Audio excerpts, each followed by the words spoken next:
سے زیادہ کوئی علم اور دانشور دنیا میں کوئی نہیں، وہ بے وقوف اور جہالت کی بات ہے۔ ہمیں ہماری نظر نہیں تھی کہ حضرت عائشہ رضی اللہ تعالیٰ مکثرین روات میں ہیں، 2210 احادیث مروی ہیں، اور مسلم شریف کا جو آخری حصہ ہے جب اس کو پڑھتے ہیں تو بے شمار احادیث حضرت عائشہ سے مروی ہیں،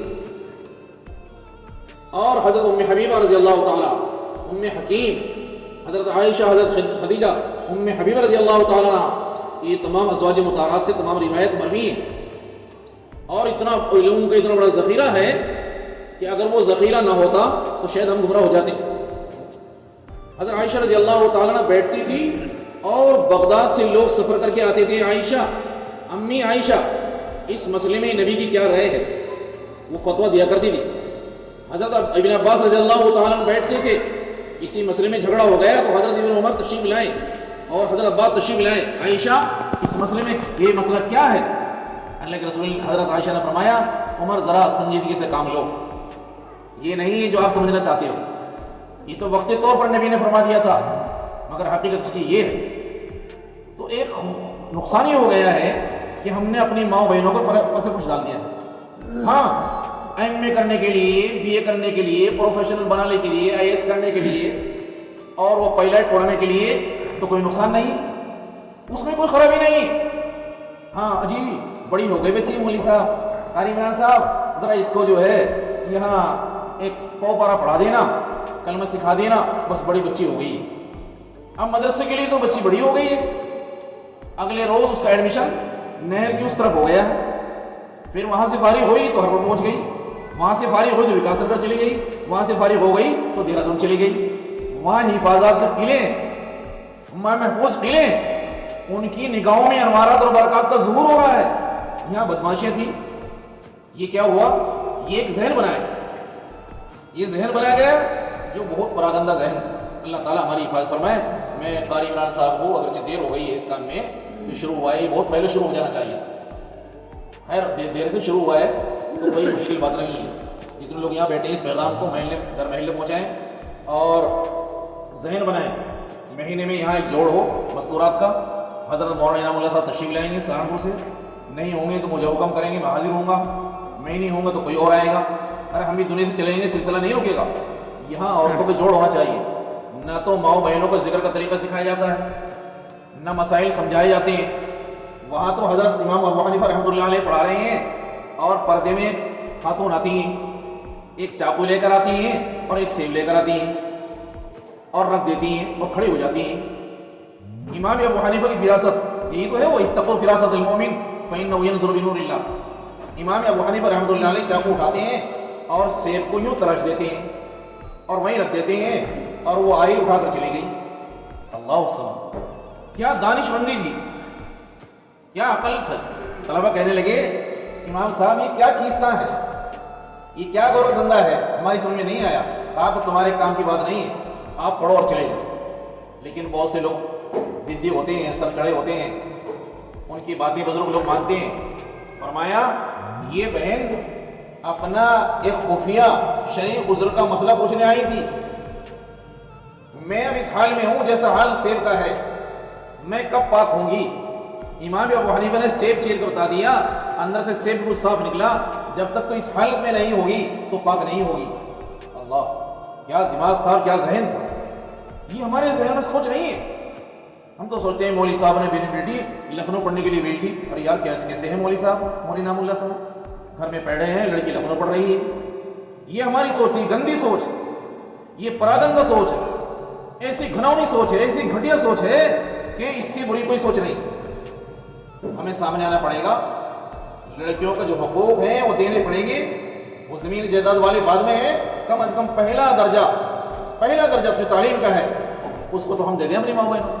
یہ ہم نے اپنی ماں بہنوں پر ظلم کیا ہے۔ آج اس کا نتیجہ یہ ہے کہ تقریباً 40 لڑکیاں اس ڈکرانی گاؤں کی، میں حضرت حاجی شریف صوفی شریف احمد صاحب کی سرپرستی میں یہ بات کہنا چاہتا ہوں کہ 24 لڑکیاں ہماری غیروں کے یہاں چلی جا چکی ہیں، علمان حمید اور ہری جنوں کے یہاں جا چکی ہیں۔ وہ سندور لگا کر کے اور ساڑی لگا کر کے ہمارے سامنے گھوم رہی ہیں۔ یہ ہمارے لیے کیا ہے، کیا ہے ہمارے لیے؟ مر جانے کا کام ہے۔ ہمارے لیے ڈوب جانے کا کام ہے، اس کے علاوہ نہیں کہ ہم چپ چاپ سو جائیں۔ تو یہ میں بہت ہی مبارکباد پیش کرتا ہوں ہمارے مفتی غفران صاحب، ہمارے عزیز محترم فرما ہمارے داماد بھائی برہان احمد صاحب جو دہلی میں ہیں، ہماری یہاں بیٹی عالمہ ہے مولانی، مفتی غفران صاحب کی اہلیہ بھی عالمہ ہے الحمدللہ، اور یہاں ایک اچھا دانشور گھر ہے، سمجھدار گھر ہے، انہوں نے کام کا سلسلہ شروع کیا ہے، اس پیغام کو گھر گھر تک پہنچائیں، جو لڑکیاں 5 پڑھ چکی ہیں ان کو یہاں پر داخلہ دلائیں۔ عالمیت کا کورس شروع ہوگا انشاءاللہ، ہلکا پھلکا کورس ہوگا، ایک ہلکا پھلکا کورس ہوگا۔ حضرت سے میں نے پوچھا کہ عالمہ بننے کا کیا مقصد ہے؟ حضرت مولانا انعام اللہ صاحب نے مجھے فرمایا تھا 5 سال پہلے، ارے بھائی ڈھنگ سے مسلح بچھانا آ جائے بس کام بن گیا ہے۔ بات بڑی پتہ کی سچی بات یہ ہے کہ ہماری بچیوں کو وضو کرنا نہیں آتا مولوی صاحب، ہم تو جماعت کی برکت سے، اجتماعات کی برکت سے، اور بریانی کھانے کی برکت سے، جنازوں کی برکت سے، ایک دوسرے کے ڈر اور خوف کی برکت سے ہم مسجد پہنچ جاتے ہیں تو ہمیں وضو کرنا آ گیا۔ دیکھ ہم دیکھ ہماری بہت سی مائیں بہنیں وہ ہیں جو وضو نہیں کر سکتی، غسل کے فرائض یاد نہیں ہیں۔ میں بڑے ڈر کے ساتھ کہہ رہا ہوں، میرے جامع العلوم کے پاس میں میری بیوی نے مجھے خبر دی ہے، وہ اللہ کو پیاری ہو گئی ہے کہ مولوی صاحب ایک عورت مسئلہ پوچھنے آئے گی، غسل کا فرض ہوتا ہے، 3 بچوں کی ماں ہے، 3 بچوں کی ماں ہے۔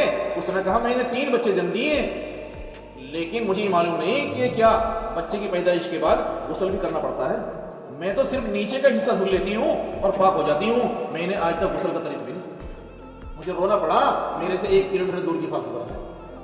ہاں ہم سوچ رہے ہیں دین پھیل گیا ہے، ابھی گلی میں کھڑے ہو جائیں اور ہم بچوں سے پکڑ کر پوچھیں بھائی کلمہ سناؤ، اگر 50 بچے گزریں گے 5 بچے سنا پائیں گے، چاہے یہاں 10 مدرسے ہوں چاہے یہاں 20 مدرسے ہوں۔ اور یہ مشاہدہ کیا گیا رائے پور مدرسے کے سامنے ایک جماعت آئی تھی، ایک عالم دین کھڑے ہوئے رائے پور جماعت والے سے کہنے لگے الحمدللہ ہمارے یہاں 500 بچے پڑھتے ہیں، اتنا سالانہ خرچ ہے، اتنے کمرے ہیں، اتنی بلڈنگ ہے، اسکول کے بچے چلے جا رہے تھے۔ امیر جماعت نے فوراً سے پکڑا، کہا تیرا نام کیا؟ کہ میرا نام سفیان ہے۔ کیا تمہارے باپ کا نام؟ کہ روعۃ الرحمان خان، روعۃ الرحمان ہے کہ بیٹے کلمہ سنانا، کلمہ سنانا۔ اب بچہ کلمہ نہیں سنا سکتا، دوسرے کو پکڑا اس نے کلمہ نہیں سنایا، تیسرے کو پکڑا اس نے کلمہ سنایا، 10 بچے یہ کے بعد دیگری اور امیر جماعت نے پکڑا تو 6 بچوں میں سے 4 بچوں نے کلمہ پڑھا۔ وہ بچے تھے جو مدرسے میں آتے تھے، 6 بچے وہ تھے جو مدرسے کے پڑوس کے تھے، کلمہ نہیں سنا سکے۔ امیر صاحب نے کہا مولانا صاحب یہ 500 بچے جو پڑھ رہے ہیں، بخاری شریف پڑھ رہے ہیں، یہ اپنی جگہ پر ہے، ان میں کوئی بہار کا ہے، کوئی بنگال کا ہے، کوئی کلکتہ کا، کوئی مدراس کا ہے، یہ تعلیم حاصل کر کے چلے جائیں گے۔ یہاں کون سا چراغ جلے گا جس کی روشنی میں ہم چلیں گے؟ ہماری نماز جنازہ پڑھانے کے لیے کلکتے سے یہ نہیں آئیں گے، یہ لوگ ہمارے یہاں جو رہتے ہیں ان کی ذمہ داری ہمارے لیے، باہر کے ادارے کی رکھنے کی ضرورت نہیں ہے۔ آپ نے بہت اچھا قدم اٹھایا ہے ماشاءاللہ، بہت مبارکبادی کی بات ہے۔ بچی آئیں گی، ایک بچی پڑھ لے گی۔ ابھی میں مولانا سے بات ہو رہی تھی، مجھے ایک لڑکی نے بلایا کہ دارا والے میں دوپہر میں فون کر کے وہ 5-10 بچیاں پڑھاتی ہیں ماشاءاللہ، بڑا اچھا اس نے پڑھایا۔ آنن فارن میں 50 عورتیں جمع ہو گئی ہیں۔ میں نے جو بھی مجھ سے آیا ہے میں نے 20 منٹ میں 5-10 منٹ میں بچوں کو سمجھایا ہے، وہ تیار ہو گئی جو میں نے سمجھایا ہے، اور ساری عورتیں برقع میں نہیں تھیں مگر پردے کے ساتھ بیٹھی رہی، اور یہ عہد کیا انہوں نے کہ انشاءاللہ آج کے بعد ہم پردہ کریں گے اور نمازوں کی پابندی کریں گے۔ اللہ تعالیٰ کی توفیق عطا فرمائے۔